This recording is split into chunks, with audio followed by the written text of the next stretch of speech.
Hey everyone, welcome back to Nerd Dad Book Club. This is part 5 of our dive into Ernest Cline's Ready Player One. I'll give you my thoughts about what we just got done reading, which was chapters 22 through 27. And I'll also post a question for you to give or to ask your kids if you're reading the book along with them. So, as it's been kind of clear since part 2 of this series of videos and the times we've been, or the time that we've spent reading this together, I've been kind of disappointed. And there's 3 things that have come to mind for me in regards to why I'm disappointed in this story at this point. I was really hoping that maybe things were going to start getting better. It's not for me. Hopefully you're enjoying it.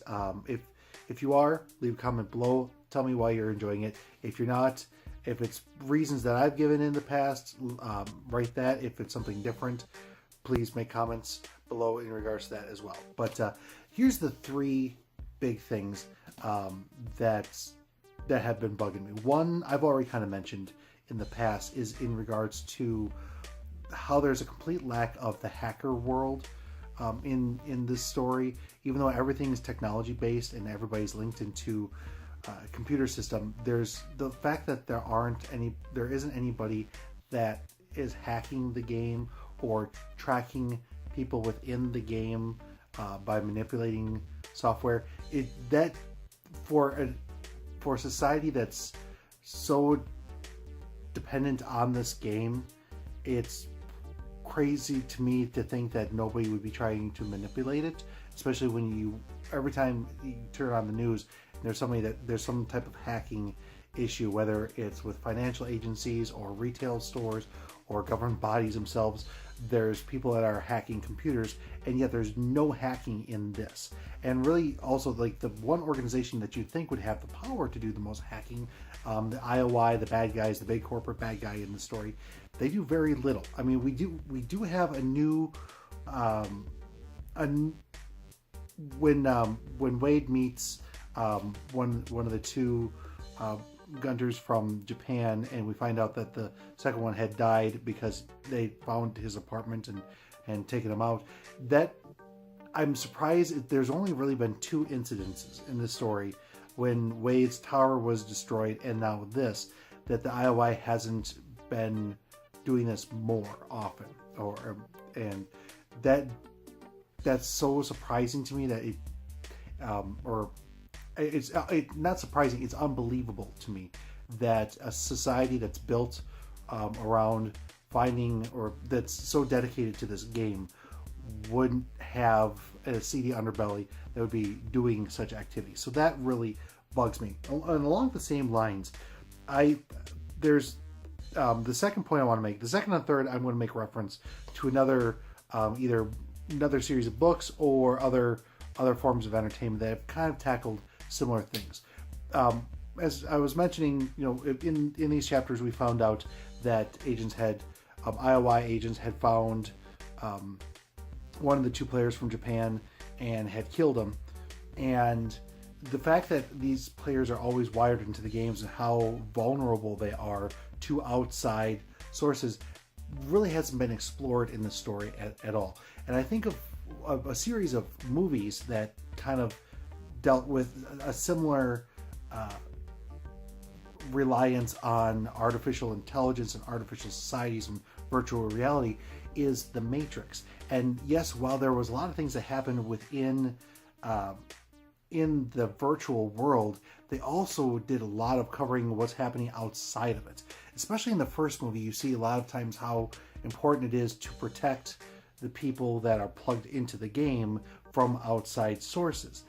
That's barely even touched on in this story, and again, it's a hard thing for me to look past, because the entire time I'm reading the story, and there's so much time spent on discussing the Wade's playing certain game, like certain classic arcade games, while he's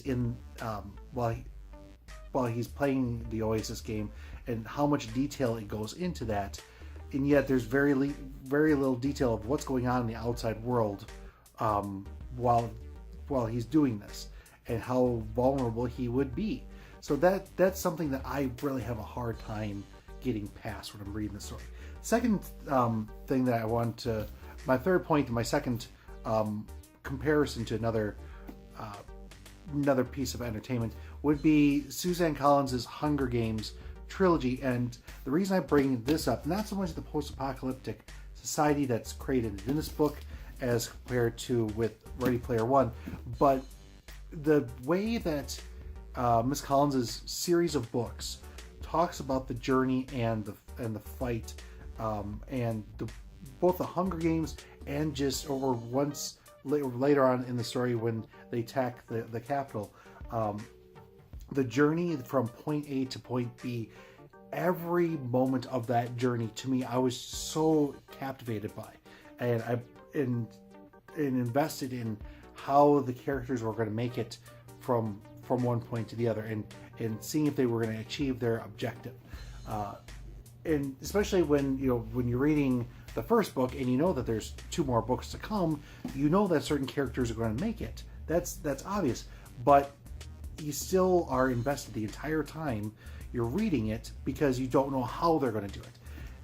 And I really appreciated that journey. I really ate up every page of that series of books because of how interesting all the details were in the journey.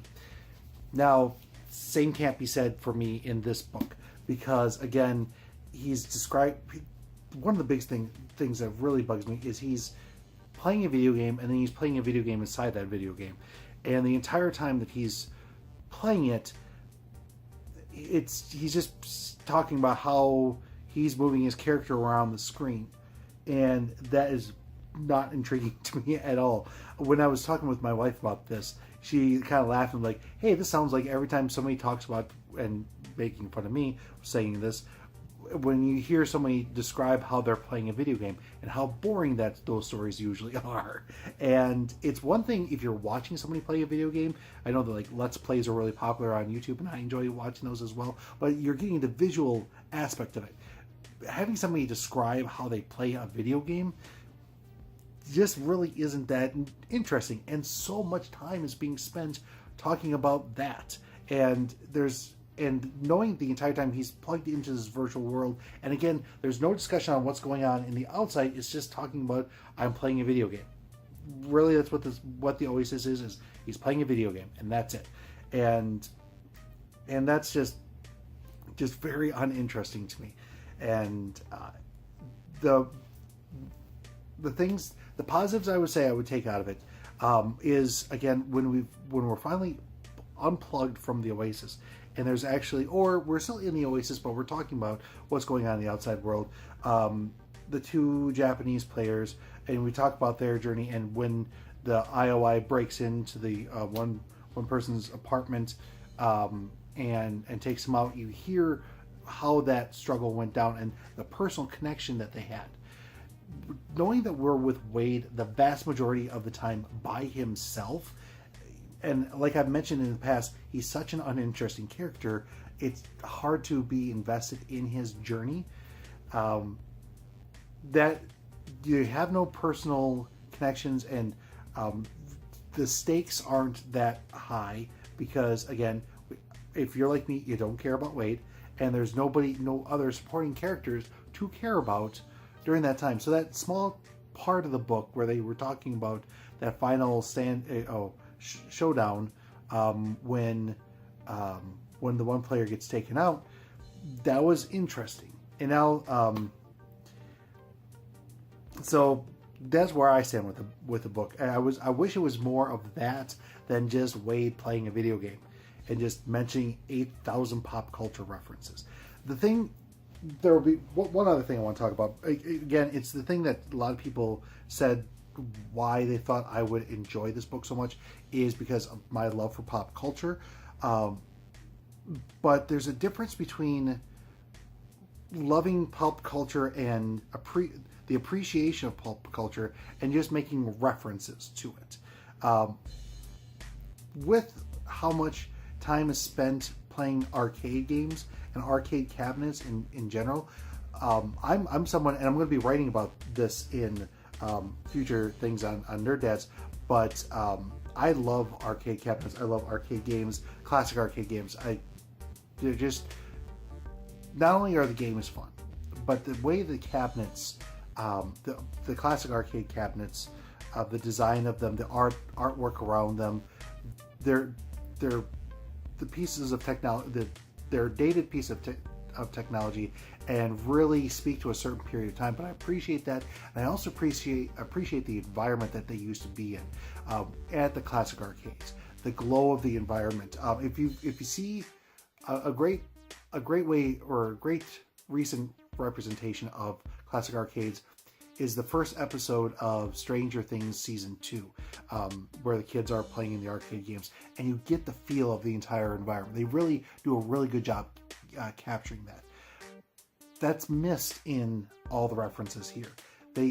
Yes, he says every time one of the games are mentioned, he goes, "This is Pac-Man," and Halliday liked playing Pac-Man, and it stops there. It doesn't go into the personal connection that Halliday had to the game, and also what that game means to Wade, because their connection, Halliday, the creator of the game's connection to the classic arcade games that are in the Oasis, is completely different to how Wade appreciates them, or should be, and that's never explored in this story, and such a missed opportunity. So I was reading the backliners of the book, and it back here, and it at the very end says, "Ready Player One is Ernest Cline's first novel," and I think it's kind of evident.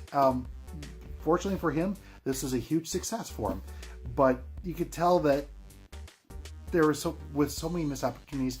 This is a novice. He was a novice author that got very lucky with his first novel. And it would have been interesting with somebody who was more experienced in writing, tackling a similar story. So yeah, that's kind of where I stand. I'll be honest, I'm kind of struggling to figure out a question for you to discuss with your kids. I would say the one question I would have, because there was such an emphasis in these 5 chapters, is talking about the relationship between the 2 Japanese characters. They had never met, but they thought of themselves as brothers, and they had that bond.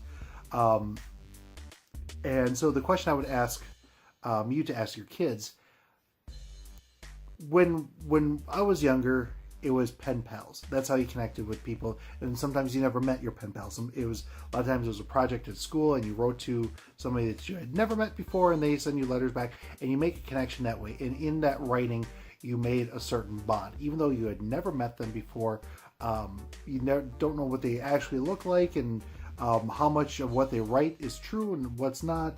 So with that, a lot of the characters in this story, they have never met face to face, and yet they have a bond that goes beyond just words on a text or text on a screen. There is a personal connection. So I would ask your kids, has there been somebody that, whether it's through online video games or pen pals or anything, that they've been able to, someone that they would consider a friend, even though they've never met? This also might be a really good opportunity to talk with your kids in regards to their online habits as well. A good way to make sure that what they're doing is safe. So, and that's a topic for a completely